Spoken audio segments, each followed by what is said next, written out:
Shamaa kabajamtoota hordoftoota keenyaa ani Dr. Caalaa Didaatii har'allee mata duree tokko irratti qabannee dhufnee jirra.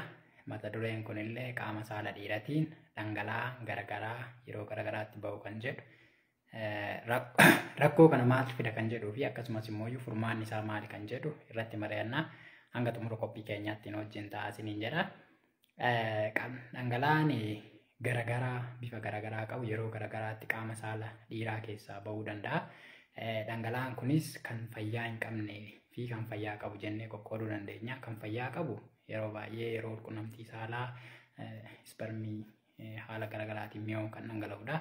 Haa ta'u malee osoo qunnamtii saalaa hin godhin akkasumas immoo haala garagaraatiin dhangala'aan qaama saala dhiiraatiin ba'uu danda'a. Dhangala'aan kunis sababa garagaraatiin dhufuu danda'a. Kunis yeroo baay'ee rakkoo dhukkuboota qunnamtii saalaatiin daddarban keessaa isa tokko jedhamee yaadama. Haa ta'u malee rakkoon kun jira jechuun yeroo hunda qunnamtii saalaatiin rakkoo qunnamtii saalaatiin daddarban yookaan dhukkuba qunnamtii saalaatiin daddarban jechuu miti. Rakkoon kun yeroo baay'ee rakkoo yookaan mallattoo infekshinii ujummoo fincaaniis ta'uu danda'a. Kanaafuu yeroo baay'ee garuu ni fida jedhamee kan yaadamu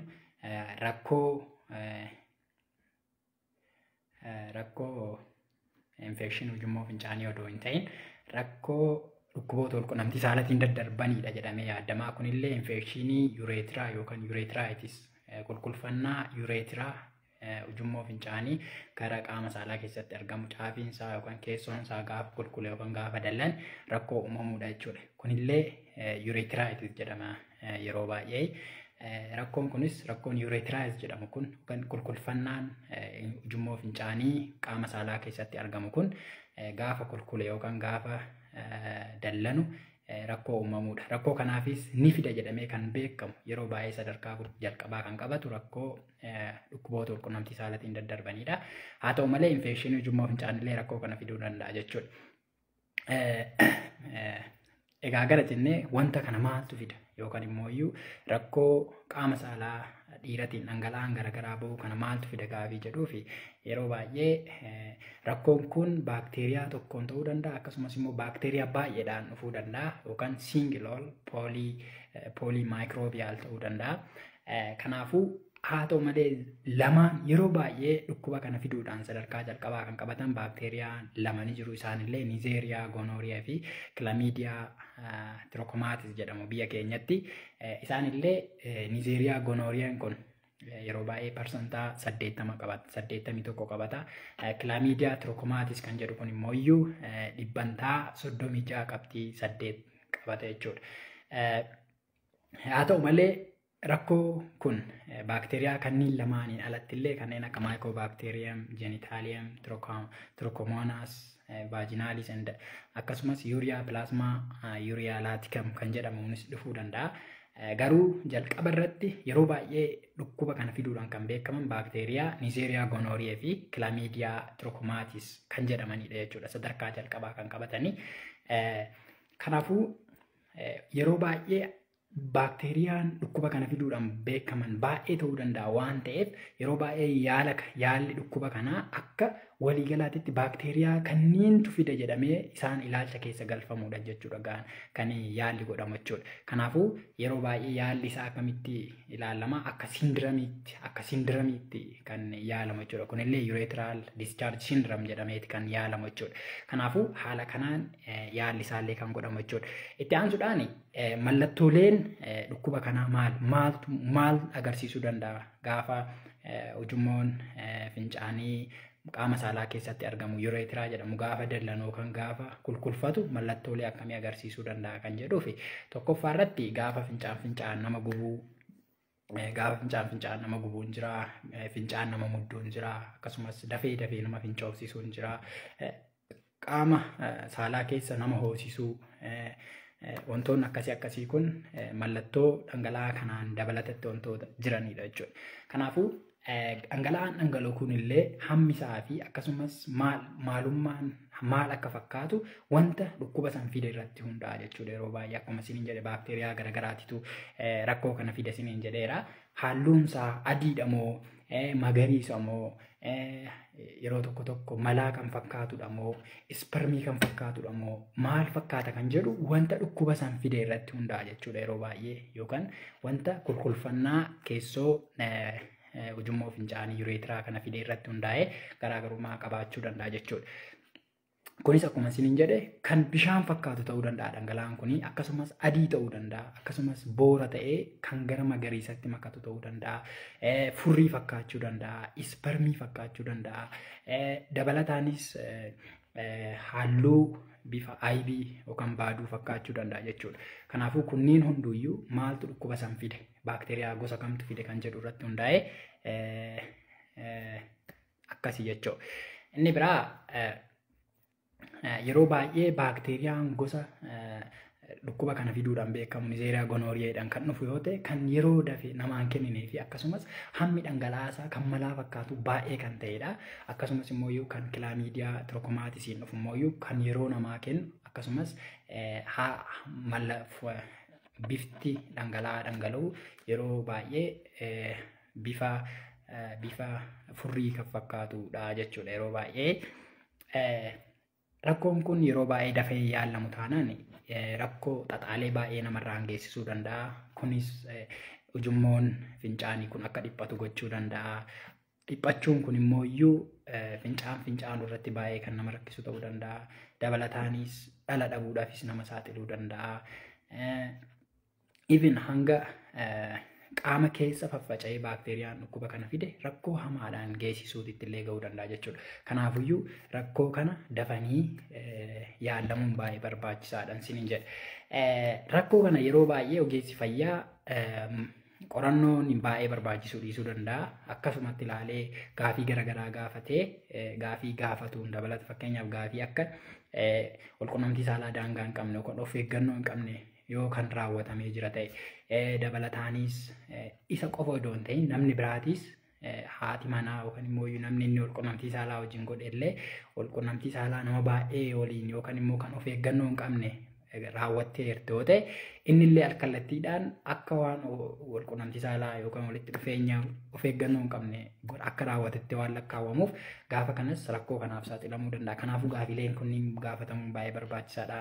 Gosti dhangala'aa maal akka fakkaatu halluun dhangala'ichaa maal akka fakkaatu dhangala'aa kanaan dabalatatti gubaan fincaanii ni jira moo hin jiru fincaan nama mudduu hin jira moo hin jiru amma nama fincoofsisuun hin jira moo hin jiru qaama saalaa keessa nama hoosisuun hin jira moo hin jiru kunniin egaa gaafatamee booda dabalataan qaama saalaa dhiiraa san laaluudhaan ogeessi fayyaa qaama saalaa dhiiraa yoo ta'e akkasitti akka elmuu fakkeessee gadi akka soo godhe dhangala'aan kan gadi dhangala'u yoo ta'e yookaan gadi ba'u yoo ta'e gaafa kana odoo laaboraatooriin barbaachisin achumatti wanta kana adda baasuu ni danda'a jechuudha. Egaa akkana godheen booda ogeessi fayyaa akkuma isiniin jedhu ureteral discharge syndromeedhaan kan yaalli isaa isiniin jedhee jira. Baakteeriyaa dhukkuba kana fiduu ni danda'a jedhamee yaadamu san hundumaa ilaalcha keessa galchuudhaan qoricha namaaf ajaja jechuudha. Kanaafuu qoricha namaaf ajajamu kun immoo seeraan fudhatamuun baay'ee barbaachisaadha. Dabalataanis walitti dhufeenya nama biraa wajjin hanga sirri guutumaan guututti fayyutti raawwachuu hin qabu. Dabalataanis namni inni walqunnamtii saalaa wajjin godhu sun illee yaalamuun baay'ee barbaachisaadha jechuudha. Dirqama mallattoo agarsiisuu hin qabdu namni sun yookaan hin qabaatu deemee laallamuun baay'ee barbaachisaadha isiniin jedha. Kanaafuu rakkoon kun yeroo baay'ee yaalamee yoo yaalaaf deebii kennuu baate yookaan immoo amma fakkeenyaaf qorichi namaaf kennamee marfeen namaa kennamu jira akkasumas limmoon namaa kennamu jira dabalataanis kiniiniin namaa kennamu yookaan immoo dawaan namaa kennamu jira kan liqimfamu isa saniin yoo deebii kennuu baate yoo deebii kennuu baate maaltu godhamaa irra deebi'amee ilaalama jechuudha. Inni jalqabaa wanti ogeessi fayyaa gorse sun hojiirra ooleera moo hin oolle kan jedhu ogeessi fayyaa adda baafata hin gaafachuudhaan jechuudha. Inni dabalataa wanta hundumaa wanti ogeessi fayyaa gorse hojiirra oolchee jira taanaan rakkoo kana dandamachuu baakteeriyaan tokko jiru. Baakteeriyaan qoricha hojii wal baran waan jiraachuu danda'aniif isa sanis yaada keessa galchanii ogeessi fayyaa irra deebi'ee qoricha namaaf ajajuu danda'a jechuudha. Kanaafuyyuu qoricha rakkoo kanaaf jedhamee namaaf kennamu seeraan fudhachuun baay'ee barbaachisaadha. Guutumaan guututti dhukkuba kana balleessuudhaa fi dabalataanis gorsa qorichaan alatti namaaf kennaman kanneen akka yaala kanneen akka walqunnamtii saalaa of eeggannoo hin qabne gochuu dhiisuu, dabalataanis haadha manaa keenya yookaan jaalallee keenya wal'aansisuu yookaan ilaalchisuu kunniin baay'ee barbaachisaadha waan ta'eef kanneen gochuun baay'ee gargaaru jechuudha. Guutumaan guututti rakkoo kana irraa fayyuu fi kanarraa kan hafe dhiphachuun baay'ee barbaachisu wanta ogeessi fayyaa jedhe hundumaa hojiirra oolchuun baay'ee barbaachisaadha. Yaalli isaas immoo iyyuu sababni hin fayyineef hin jiru isiniin jedhee hin jira. Yeroo tokko tokko rakkoon jiru maalidha? Ogeessi fayyaa baakteeriyaa dhukkuba kana fidu baay'eedha isiniin jedhee hin jira. Yeroo baay'ee garuu baakteeriyaan gosa lama yeroo baay'ee biyya keenyatti ni fidu jedhamee waan yaadamuuf baakteeriyaa lamaan qofa ilaalcha keessa galfamee ogeessi fayyaa qoricha gaafa namaaf ajaje dhangala'aan sun baduu dhiisuu danda'a yookaan immoo iyyuu dhangala'aan sun ittuma fufuu danda'a. Kanaafuu gaafa kana maal gochuu qaba ogeessi irra deebi'ee qoricha dura namaa ajaje sanirra baakteeriyaa kaawwan kan yeroo baay'ee dhukkuba kana fiduu danda'a isiniin jenne duratti Nizeeriyaa gonooriyaa fi kilaamiidiyaa tiraakomaatis kan jedhaman sadarkaa jalqabaa qabatu yeroo baay'ee biyya keenyatti dhukkuba kana ni fiduu jedhamee yaadamu. Garuu iyyuu kanaan dabalatatti baakteeriyaan dhukkuba kana ni fiduu jedhamee yaadaman hedduudha isiniin jedheen jira. Fakkeenyaaf amma kanneen akka maayikoopilaazmaa jenitaaliyem, tirkoomaanaas vaajinaalis, yuuriyaa pilaazmaa yuuriyaalaatikam kan jedhaman baakteeriyooleen biroo jiru. Kanaafuu yaala dura yookaan dawaa dura namaa kenne san irratti dabalataan baakteeriyaa kanneen amma isin hime kana dhukkuba kana fiduu danda'u jedhamanii yaadaman kanneen ilaalcha keessa galchuudhaan qoricha biraa namaaf ajaja jechuudha. Ogeessi fayyaa yeroo baay'ee torbee tokko keessatti rakkoon kun ni furama jedhamee yaadama. Torbee tokko keessatti qorichi namaaf kennamee hanga torbee tokkootitti rakkoon kun hin badu taanaan irra deebi'anii yaalamuun akkasumas irra deebi'anii ilaalamuu fi qoricha riivaayiz yookaan qoricha irra namaa deebi'amee ajajamuun baay'ee barbaachisaadha isiniin jedha. Kanaafuu waa'ee qaama saala dhiiratiin ispermii malee yeroo garagaraatitti yeroo fincaan ta'uu danda'a haala garagaraatiin dhangala'aan fayyaa hin taane qaama saalatiin bahuu wantoonni fidan maal fadha mallattooleen biroo dhangala'aan kun jiraachuudhaan dabalata jiraachuu danda'a maal fadha akkasumas immoo yaalli isaanii maali kan jedhu haga ammaa irratti mari'achaa turre.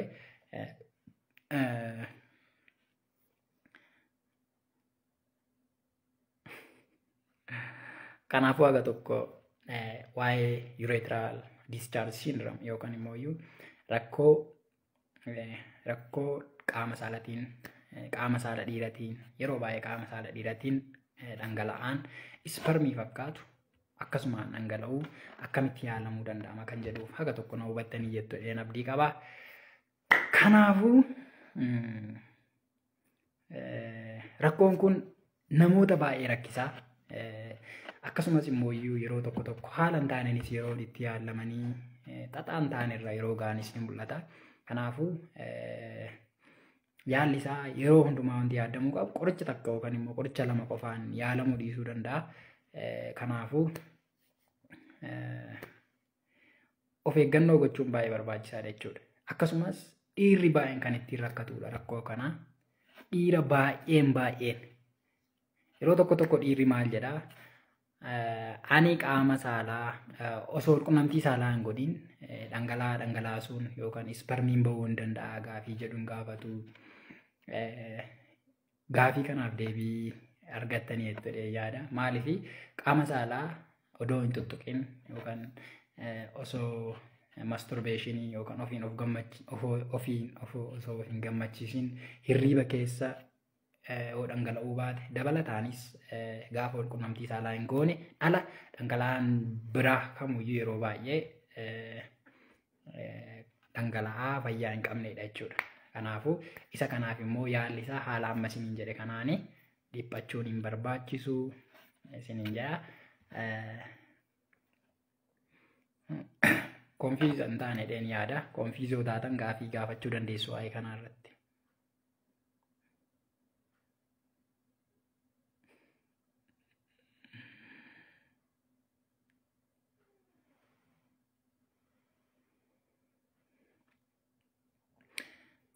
Mee gaafii waa'ee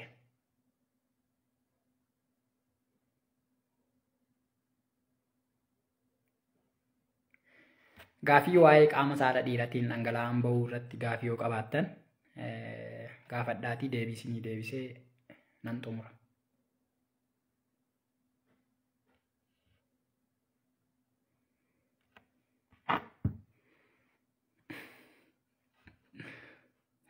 Isheetun hamarii jedhamti.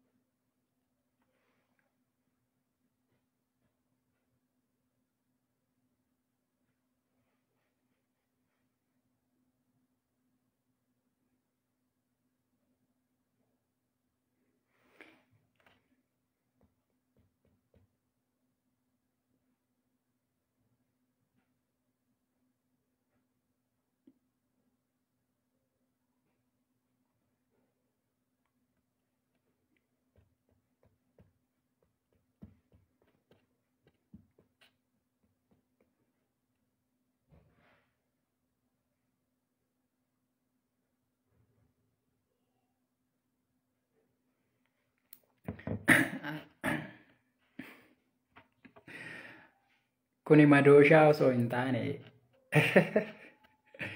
madooshaa miti hamarii jedhama. Wanta garaagaraa ilaaluudhaaf gargaara. Kanaafuu madooshaa miti.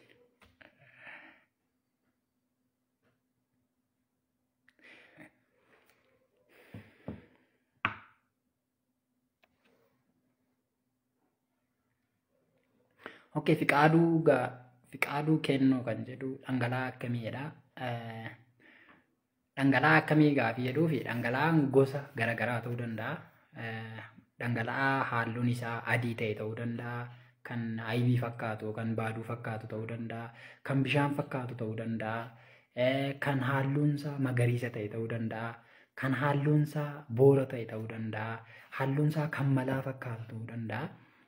Kanaafuu halluu kamuu haa qabaatu, bifa kamuu haa qabaatu, walqunnamtii saalatiin alatti dabalataanis fincaan gaafa fincaannu taatu fincaaniin alatti gaafa walqunnamtii saalaa godhanii spermii bahu kan mi'oo bahuun alatti fi halkan abjuudhaan kan dhangalaasaniin alatti yookaan miira qaama saalaa tuttuquudhaan fedhii of gammachiisuu gochuudhaan masturbeet gochuudhaan dhangala'aa bahuun alatti dhangala'aan kamuu kan qaamni saalaa odoo ciisu yookaan odoo hin ka'in dhangala'u kamuyyuu fayyaa kan hin qabnedha jechuudha. Yookaan rakkoon jiraachuu kan agarsiisudha jechuudha. Yookaan ujummoon fincaanii yureetiraa jedhamu miidhamuu yookaan kurkurfantuu yookaan dallanuu kan agarsiisudha jechuudha. Dallanuun isaa sun immoo infekshinii garaagaraatiin miidhamuu agarsiisa.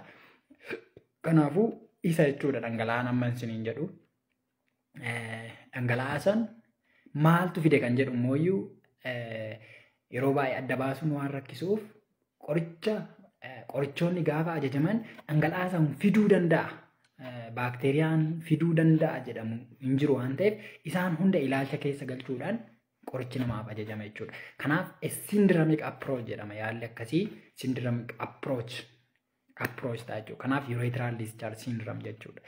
Rakkoonis akka urethral discharge disease odoo hin ta'in urethral discharge syndrome akka waliigalaatitti baakteeriyaa san wanta cover gochuu danda'u. Baakteeriyaa cover broad spectrum warra ta'an ajajama jechuudha. Kanaadha gaafii gaafatameef.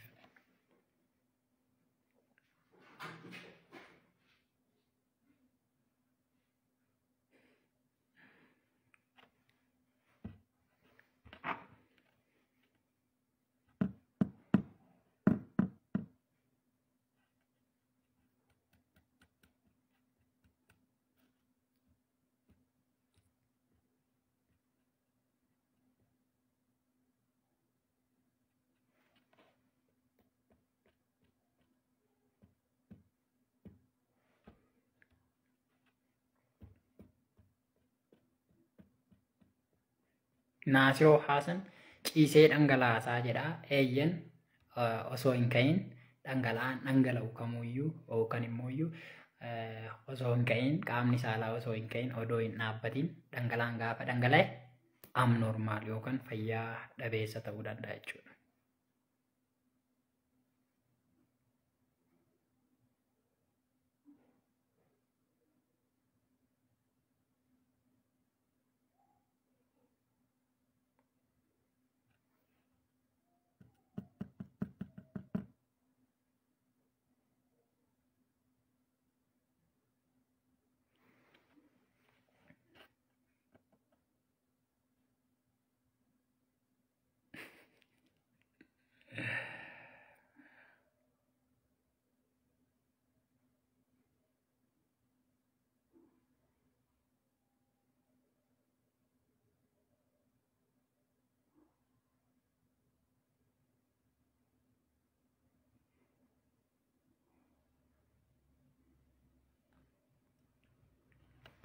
Aminaan jedhamadha.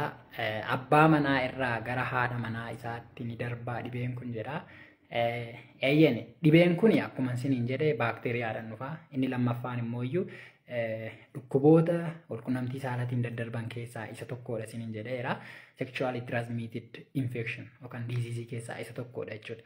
Kanaafuu baakteeriyaan immoo rakkoo kana fiduudhaan beekaman isaan gurguddoon biyya keenyatti beekaman Neisseria gonorrhoeae kan jedhamuu fi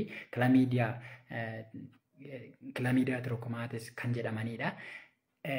Rakkoon kunniin gaafa dubartii irrattis fidan rakkoo garaagaraa fiduu danda'u jechuudha. Dhangala'aan garaagaraa akka jiraatu, infekshinii garaagaraa yeroo baay'ee dhukkuba dhiiraa kan jedhamuudhaan beekamu dubartootatti fiduu danda'a jechuudha. Kanaafuu sababni rakkoon kun haala garaagaraatiin dubartii miidhuu danda'a. Dubartii gaafa miidhe immoo dhukkuba dhiiraatti fidee infekshinii garaagaraa, dhukkubbii handhuuraa gadii, dhangala'aan garaagaraa qaama saalaatiin dhangala'uu, marsaan laguu yeroo isaa eeggatee dhufuu dhiisuu, baay'ee dhangala'uu, gaafa akkasumas immoo mallattooleen dhiira irratti illee mul'atan kanneen akka fincaan nama mudduu, fincaan nama gubuu, amma nama fincoofsisuu kunniin dubartoota irratti illee akka mul'atu gochuu danda'a jechuudha. Kanaafuu rakkoon kun dhiirarraa gara dubartiitti illee darbuu danda'a, dubararraa illee gara dhiiraatti darbuu danda'a jechuudha. Garuu har'aaf kan dhiiratti naasee yeroo biraa immoo dhangala'aan fayyaa hin qabne dhaama saala dubartiitiin bahuu kan jedhu yaala isaanii maaltu fida akkamitti daddarba kan jedhu illee immoo yeroo biraa viidiyoo biraatiin qabannee dhufna. Kanaafuu gaafii gaafatameef jiifti eeyyeen ni daddarbaa. Daddarbee infekshinii garaagaraa dubartii irratti fiduu danda'a, dhukkuba dhiiraatti fiduu danda'a, dhukkuba cobxoo kanneen dubartiitti fiduu danda'a jechuudha. Kanaafuu mallattoolee garaagaraa kanneen akka dhukkubbii garaa handhuuraa gadii, asii gadi na waraana jedhu yeroo baay'ee asii gadi na waraana, gaafa fincaan na gubaa, gaafa fincaan na muddaa, dhangala'aan adii ta'e kan foolii qabu qaama saala kootiitiin ni ba'a. Kunniin kan hojii wal qabatanidha. Kanaafuu ni daddarba eeyyen.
gammachuu caalchisaa dubbadhu doog jettee maal akka gaafatte hin beekne dhiifama waliin yoo irra deebitee kooppii godhiitii naa ergi yoo arge siin deebisa rakkoo hin qabu.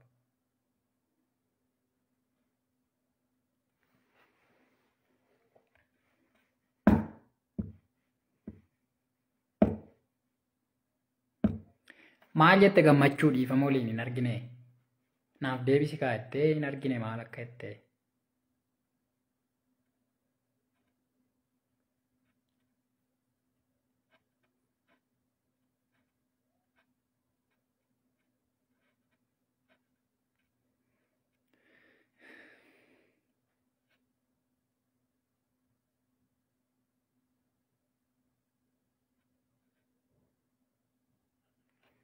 Kuni hamarii jedhama.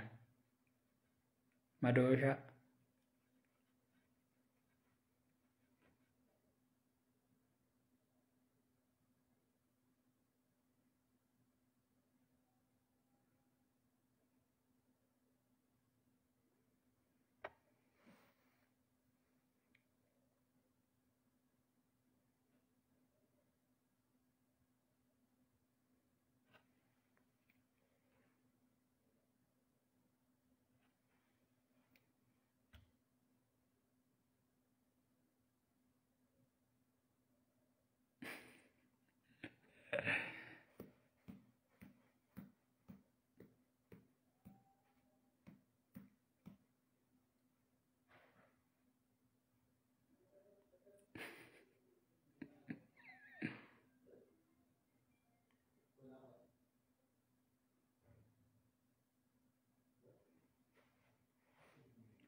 Okay, cimdii dirribaa gaafiin keessanii yaa mata duree keenya wajjin wal qabachuu baatullee isiniin deebisa.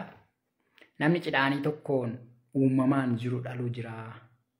Namni cidhaanii tokko uumamaan jiru dhaluu danda'a jedha. Cidhaaniin tokko namni uumamaan yeroo baay'ee cidhaanii lama qaba. Haa ta'u malee yeroo tokko tokko garuu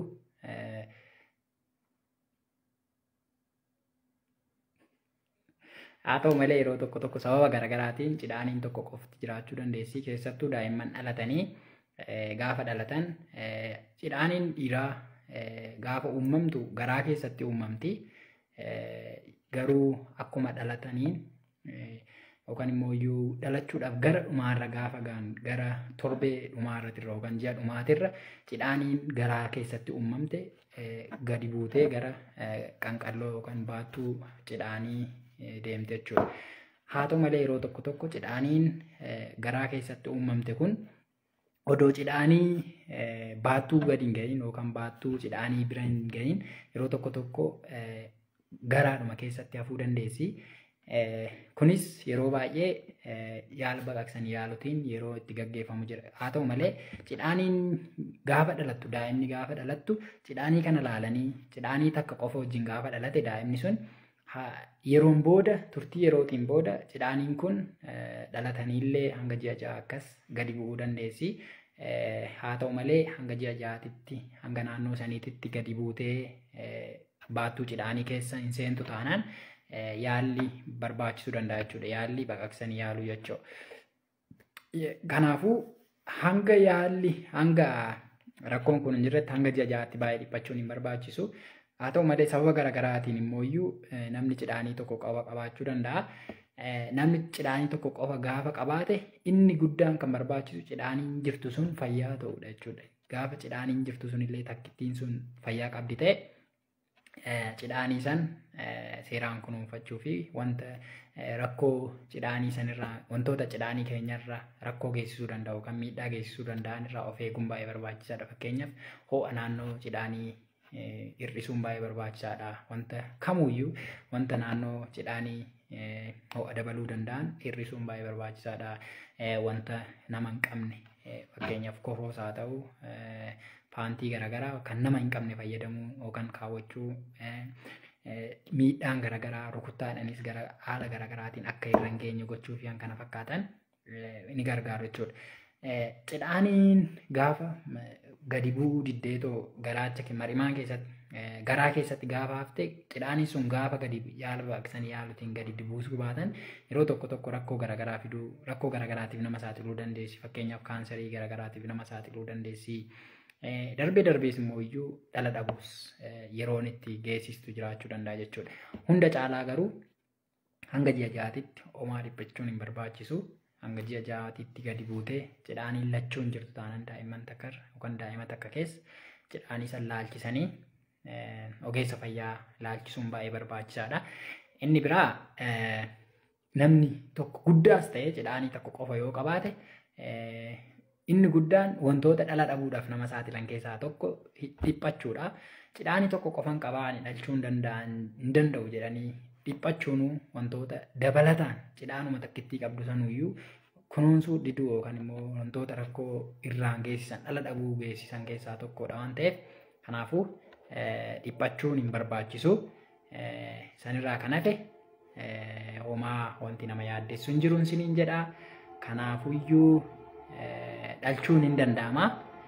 Miti cidhaanii tokko cidhaanii lamas qabaatanii dhalchuun yeroo itti immoo hin jiraanne jira. Maaliif namni tokko dhalchuudhaaf hammi ispermii inni dhangalaasu qulqullinni isaa dabalatee baay'ee barbaachisaadha.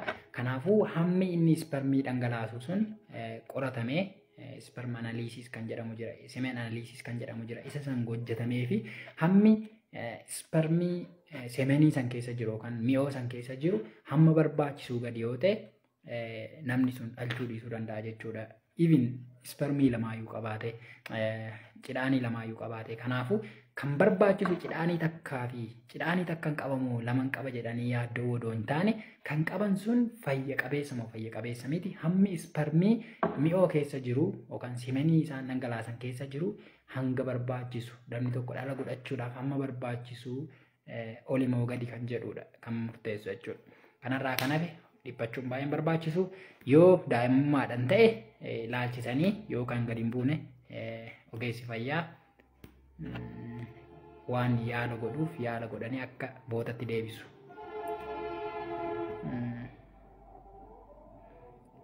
Ni godhama jechuudha. Kanumas siniin jedha. Kanaafuu na hubatteettedha yaada. Anyways akka waliigalaatitti yookaan generally akka golobbiitti wanni isin himu namni tokko dhalchuu dhabuun hunda caalaa kan murteessu namni tokko cidhaanii lama qabaachuuf tokko qabaachuu odoo hin taane kan jiru sun spermiin inni dhangalaasu sun hanga barbaachisu olii moo miti kan jedhudha jechuudha kan barbaachisu. Haa ta'u malee namni spermii cidhaanii lama yoo qabaate cidhaanii lama qabu hamma nama cidhaanii tokko qaburra hammi inni dhalchuusaa sadarkaa carraansaa ol ka'aa ta'ullee garuu cidhaanii tokko qofa qabaachuun dhala dhabuudha yookaan generalize gochuu hin dandeenyu jechuudha. Namni cidhaanii tokko qofa qabu dhalchuu hin danda'u jennee generalize gochuu hin dandeenyu siniin jedha. Kanaafuu na hubattaniittu yaada ammallee.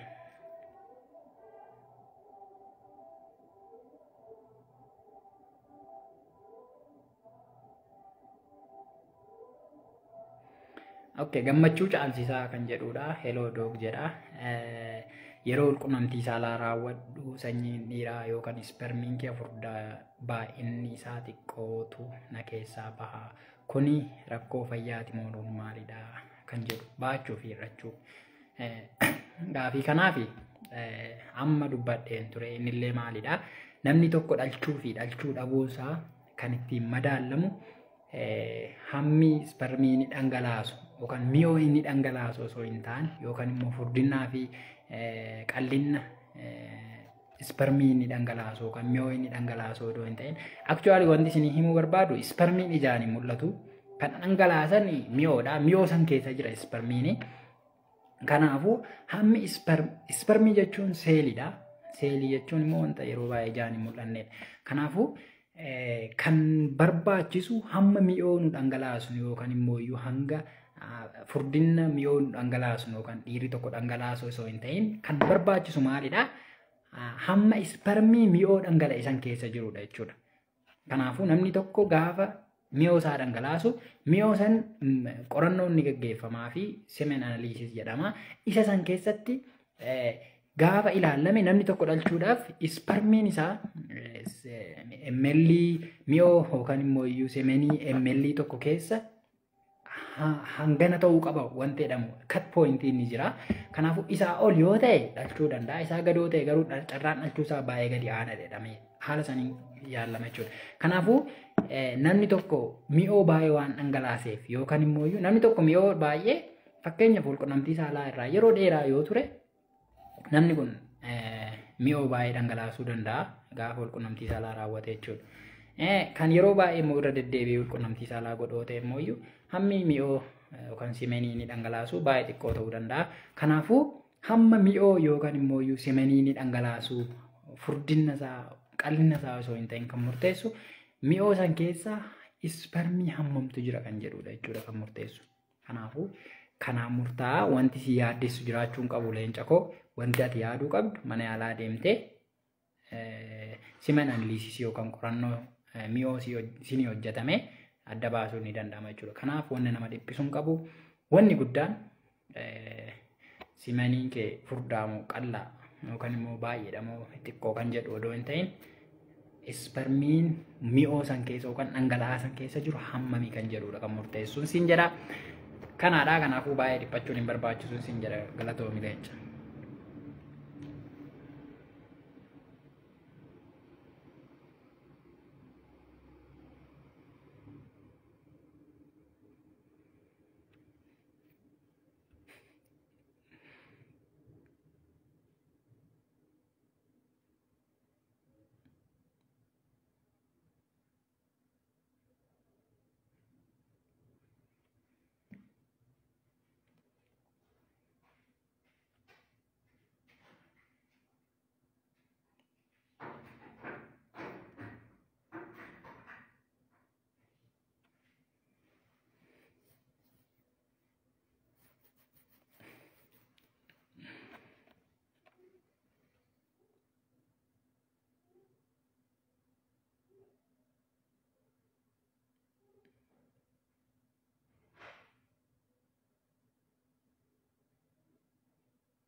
Yeroo itti aanutti dhangala'aan qaama saala dubartootaatiin dhangala'uu kan jedhu irratti viidiyoo bareedduu kan hundi keessanuu irratti mari'achuu dandeessan gaafii barbaadan kan gaafachuu dandeessan isinii qabannee dhufna.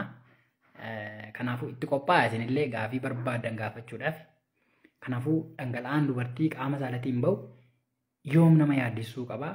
Fayyaan jira dhangala'aan qaama saalatiin bahee qaama saala dubartiitiin bahee inni fayya qabeessi jiraachuu danda'a yookaan fayyaan yeroo itti ta'u jira kan jedhu dabalataanis yoom immoo nama yaaddessuu qaba. Rakkoon jiraachuu yoom agarsiisa kan jedhu wantoonni rakkoon jiraachuu dhangala'aa qaama saala dubartiitiin bahuun rakkoon jiraachuu yoom agarsiisa kan jedhu halluu garaagaraa qaba dhangala'aan qaama saala dubartootaatiin bahu kunis akkuma dhiiraa kana adii ta'uu danda'a, baaduu kan fakkaatu ta'uu danda'a, yeroo tokko tokko kan bishaanuma ta'e ta'uu danda'a, magariisa ta'uu danda'a, boora ta'uu danda'a, adiidhuma ta'uu danda'a. Kanaafuu kunniin yoomidha. Baakteeriyaa kamtu kan fiduu danda'a. Fayya qabeessi immoo isa kamii, miidhaa qaba kan jennu immoo isa kamii kan jedhu kanniin irratti gaafii barbaaddan gaafii namni kan sin gaafatee jiru ta'e gaafii saniif gaafii barbaaddan gaafattanii deebii siniif ni ilaanna. Har'aaf dhangala'aa qaama saala dhiiratiin bahu mata duree jedhu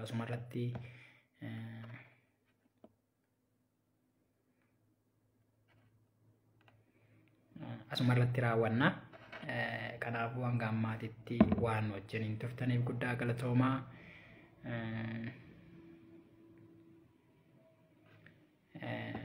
Fayyaa ta'a. Kanaafuu dhangala'aa qaama saala dubartii irratti wanna barbaadan gaafachuudhaaf qophii ta'a isinis gaafii keessan walitti qindeeffadhaa gaafii keessan barreeffadhaa gaafa san koppii gochaa peestii yoo ta'e jechuudha komentii irratti. Kanaafuu wanti yaaddoo qabdan hin jiru. Isinii jirra.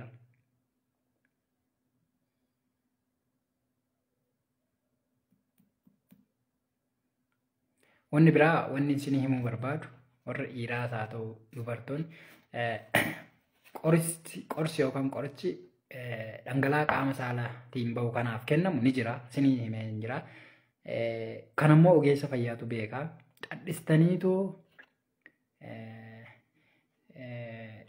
farmaasii deemtanii yookaan immoo iyyuu buufata dukkaana qoricha deemtanii qoricha cadhistanii bittanii fayyadamtu taanaan baakteeriyaan rakkoo kana fide qoricha san wajji wal baruudhaan qoricha saniif gaafa ogeessi fayyaa isinii ajaje rakkattanii gaafa qoricha san isinii ajajame deebii isinii kennuu dhiisuu danda'a jechuudha. Yookaan immoo iyyuu baakteeriyaan sun qoricha saniif deebii kennuu dhiisuu danda'a. Kanaafuu of eeggannoon baay'ee barbaachisaadha. Cadhistanii qoricha hin fayyadaminaa. Fakkeenyaaf wantoota guyyaa guyyaadhaan nama mudatu keessaa isinii himaa. Ni dhufu qorichi qorraa jira jedhanii si gaafatu. Qoricha qorraa jettanii namni tokko gaafate yookaan qoricha dhukkubbii hir'isu daayikiloofenaak jedhamtutu kennamaa. Yookaan immoo iyyuu dhukkuba garagaraatiif kan kennamu amoksaasiliinii antibiyootiksii yookaan farra baakteeriyaa amoksaasiliinii jedhamutu kennamaa. Kuni maal fidaa baakteeriyaan yeroo baay'ee cadhisneetoo qoricha kana fudhanna taanaan keessattuu amoksaasiliinii kan jedhamu kana fudhanna taanaan baakteeriyaan kun qoricha kana wajji wal baraa deemaa. Gaafa qoricha kana wajji wal bare yeroo itti silaa qorichi kun ajajamoo osoo hin malle cadhisanii hin fudhatamaa. Gaafa daa'imni tokko dhukkubsateetoo qoricha kana fudhataniif maatiin achi keessa jiru hundumtuu daa'imman yoo jiraatte qoricha san wajjin wal sheer godhu waliin qooddatu. Kasaan daa'imni sunis qoricha san hin fixu. Qoricha san nama waliin qooddatanii fayyadamu. Kasaan kun immoo maal fidaa qoricha san wajjin dhukkubni akka wal baru godha jechuudha. Fakkeenyaaf daa'imni takka waan qofaateef waan qofaa qabdu yookaan waan ho'a qabduuf baqa toonsiliidha jedhamee yaadama. Kasaan farmaasii yookaan immoo iyyuu dukkaana qorichaa hin deemama. Ishii akkam nagaadhaa jirtu mee dhukkuba qorraa qabdu mee dhukkuba qorraa akkamii barbaadde? Dhukkuba qorraa ishee kinoo baxabbatanii dhugan san. Okay, amoksaa jechuu barbaadde ishii jedheetu ogeessi fayyaas amoksaasiliiniin kennaafi kasaan amoksaa sanii fudhatanii galu. Amoksaa san fudhatanii qoricha san baxabbatanii daa'imni kabitamee fi daa'ima waggaa 2 akkasoo yookaan daa'ima waggaa 1 ta'uu danda'a. Qoricha san daa'imni waggaa 5 yookaan waggaa 4 yoo jiraatte amoksaan bitamee dhufeera. Shirooppiin sun bitamee dhufeera. Rukutameera. Kan fayyadamu daa'ima san guyyaa 2-3 hin fudhachiisu. Guyyaa 2-3 fudhatee daa'ima san yoo itti fure qoricha san adda kutanii daa'imni guddaan immoo mana keessa jiru san qoricha san ofii fayyadama jechuudha. Kuni maalidhaa? Tokkoffaa daa'immaniif ajajamuuf shirooppiin daa'immaniif ajajamuu fi nama guddaadha ajajamu wanta garagaraati. Tokkoffaa dooziin isaanii garagara. Daa'imman irratti qorichi keejii isaaniitiin kennama yookaan kiiloogiraamni isaanii ilaallamee kiiloogiraama meeqa daa'imni kun kiiloo haganaa yoo ta'e daa'imman waggaa 1 hanga waggaa haganaati kiiloo isaaniirratti hundaa'ee lakkoofsa wayitiin baa'atee kennamuu qaba jedhamee wanna jedhamutu jira. Fakkeenyaaf amma 30 miiliigiraam par keejii kan jedhamu jira 45 miiliigiraam par keejii yookaan hangana kan jedhamu. Kana gaa jechuun maalidhaa? 30 san baay'isuu keejii isaanii yookaan hammi isaanii giraamni isaanii lakkaa'amee giraama saniin baatee qorichi namaa kennama jechuudha.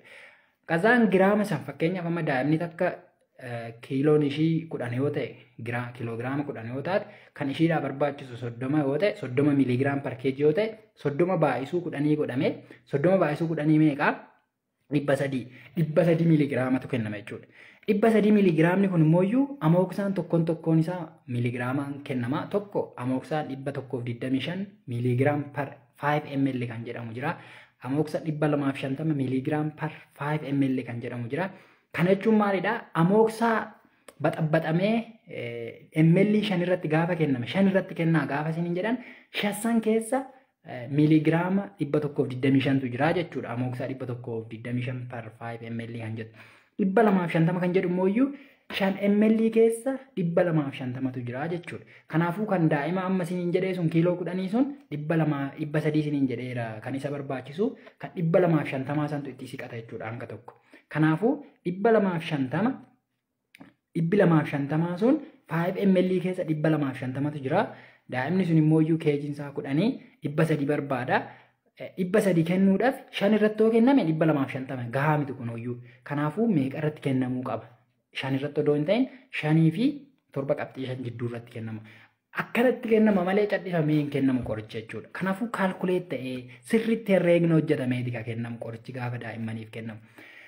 Garuu maalidha hawaasa keenya keessa akkasaan daa'imni waggaa tokkoo dhukkubsatteetti amooksaan bitameefira 250 haa ta'u 125 cadhifamee hin bitama. Amooksaa dhukkuba qorraa hin jedhamee hin bitama. Akkasaan boo'alaa hin batabbatamaa daa'imni waggaa 10 dhufee dhuga jechuudha. Hammi dhugamu beekamu kan ajajame 5 irratti dhuga jedhamee kennameef daa'ima saniifi sun garuu hanga dhuges hin beeku. Fixuullee danda'a yeruma takkaan jechuudha. Kun immoo iyyuu rakkoo maalii fidaa? Rakkoo baakteeriyaa dhukkuba wajjin wal bare. Yeroo ammaa hawaasa keenya baay'ee dararaa jiruuf saaxila jechuudha. Yeroo biraa waa'ee kanarratti bal'inaan ni dubbanna. Garuu adaraa wanni isin himuu barbaade kana hundattuu akka seenu na godhe cadhistanii qoricha deemtanii cadhistanii qoricha bitattanii hin fayyadamina. Yommuu iyyuu qorichallee bitattanii fayyadamtan seeraan haala isiniin jedhameen fayyadama. Ogeessi haala isiniin jedhameen waanuma isinitti fureef qoricha sun adda hin kutinaa. Qoricha adda kutuu jechuun tuttuqanii baakteeriyaa dhiisuudha. Baakteeriyaan yeroodhaaf waan du'eessitti fakkaachuu danda'a. Garuu riphee gaafa ati qoricha sana adda kuttu immoo odoo hin du'in deebee ka'a. Kun immoo iyyuu rakkoo duratti jenne rakkoo baakteeriyaa dhukkuba wajjin wal bareef nama saaxila. Kun immoo iyyuu hawaasa keenya baay'ee dararaa jira. Kanaafuu haga danda'amaa ta'e waan kana haa waliin hir'isnu isiniin jedha. Guddaa galatoomaa fayyaa ta'a.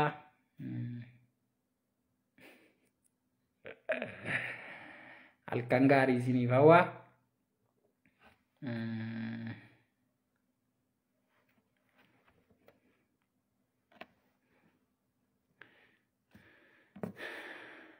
Ciao.